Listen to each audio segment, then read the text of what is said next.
Hi, everyone, and welcome to Cosmos the Shot. And here's to Earth and the Ring. Ah! I'm excited. I've never heard about this before. I've heard about it like 3 times. Anyway, when we think of rings, what do we think of? Saturn. Saturn, of course. Yeah, Saturn has the most extensive, most complex, and in my opinion, most beautiful rings in the solar system, in the universe, whatever you want to call it. Yes. And those rings. Well, we liked it, so. What? The obligatory ring joke. We liked it, so. Oh, so put a ring on. We put a ring on. We didn't, but. Yeah. The universe did. The universe did. The universe likes Saturn so much. Yeah. Actually, I think Saturn put a ring on itself. It's just like, it was like, you know what? I need a little panache to stand out from these other gas giants. And I need no man. Uh-huh. And I'm going to put a ring on it myself. Anyway, those rings are about 175,000 miles across and only about a mile thick. So really kind of wide and thin. Wide and thin, yep. And so they are quite beautiful. They're only a few 100 million years old, and that's it. They were first really studied by Christian Huygens back in 1659. Huygens. I don't know. Yeah, Huygens, 1659. And we think that they're only going to be around for another few 100 million years. So temporary. So catch them while they're there. Take a look. Yeah, which is. I guess you got a little time. Currently anybody listening to this has their entire lives to check them out. However long that is. But it's really cool that we live in a period in the history of the solar system where the rings exist. The ring age. It's the ring age. The age of the rings of power. God, it's a good thing. Oh, I know. Anyway, some scientists believe that about 445 million years ago in the Ordovician period, the Earth had a ring. Oh, look at us. Yeah, look at us. What they've done. So fancy. I know. So they found all these craters that are on the Earth today. Okay. That are they date about 445 million years. Yeah.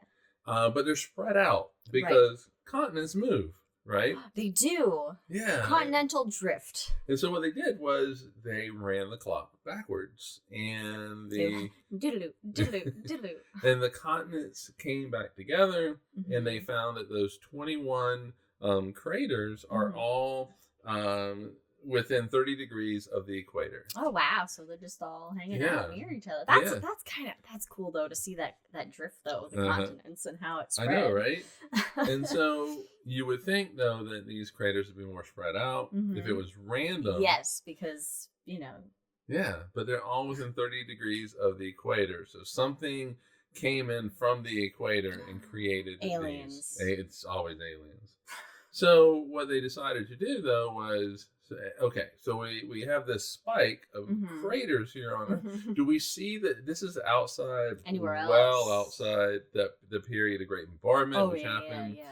So it's going to be rare that you're going to get 21 craters like this, 21 impacts all within kind of the same time frame. Do we see that on the moon? Do we see it on Mars? And they didn't. Wow. Yeah, okay. So it's a singular so they think it's instance here. And the best way to explain that is that there was a ring around Earth. And those craters were caused by what is called ring rain. I love ring rain. It feels like it's a Bringeth song. the ring rain. Yeah. And so they think an asteroid about 7.5 miles across got a little too close. Oh, and Earth was like, "Oh no, you don't, honey. Come here. And I'm gonna rip you apart and wear your skin." That really is kind of what's happening, right? Oh, I love it. The universe is wild. A ring. Man, it's like these planets have become Vikings all of a sudden, Anyway, what they did was they figured that the asteroid was a rock pile asteroid. So, which is really rubble pile, loosely held together. Which is the rocks are just like close buddies. And like, hey, you want to hang out? Yeah. You want to hang out forever? Yeah, sure. Let's hang out forever. And they just got their buddies together and just hanging out until they're split it up. Got a little too close. One thing will rip them apart. Yes. And so that rock pile, that rubble pile asteroid, got about 9,800 miles from Earth. There's gravity with tidal forces broke it apart, and it caused that that ring. Yeah. So, that's cool. So the ring actually explains the craters, but it also explains another mystery about that time. About that time, there was a dramatic decrease in the Earth's temperature, and it's called a Hernathian age. Cool. Yeah. All right. No pun intended, right? No pun. Actually, no. And so what they think happened, because to make that reduction in temperature, was the rings blocking the sunlight. Yes. Dust, ring shadow. Yeah, dust from the impacts, but also ring shade. Yeah, because it would be global around the equator, basically. Yeah. Exactly. And we don't know how wide necessarily it. No, and more research needs to be done. And they also need to look into the opacity, how much it blocked the light from the sun of the rings, and some more research needs to be done. But it would potentially explain that. So it does explain two things, and obviously the rings are not around today. Rings tend to be temporary. I guess it's kind of good because they gotta come down. Yeah, but just don't live near the equator. We know a ring rain, cloudy with a chance of ring rain is not. Yeah. But that just affects the equator, and no one will. The nicest place on Earth, the nicest where everybody's vacation is. Yeah. Okay, just don't go when it's ring rain season. Which would be like what always. So, and I forgot what I was gonna say. I'm sorry, I got distracted by the ring rain and making jokes. I remember. So, no matter what, though, if you were around then, so dinosaurs, real early dinosaurs. No, that'd be great. If I could time travel before dinosaurs, you could go out and you would see the rings, and so the sun sets. Goes beneath that horizon, but the rings are still illuminated by the sun, and you would be able to see the rings at night, and so, or at least part of the rings, and so it would be an absolutely beautiful sight. Man, I wonder how that would have changed human history if the Earth had rings during human lifetimes. I don't know why, but I feel like it. I feel like it would.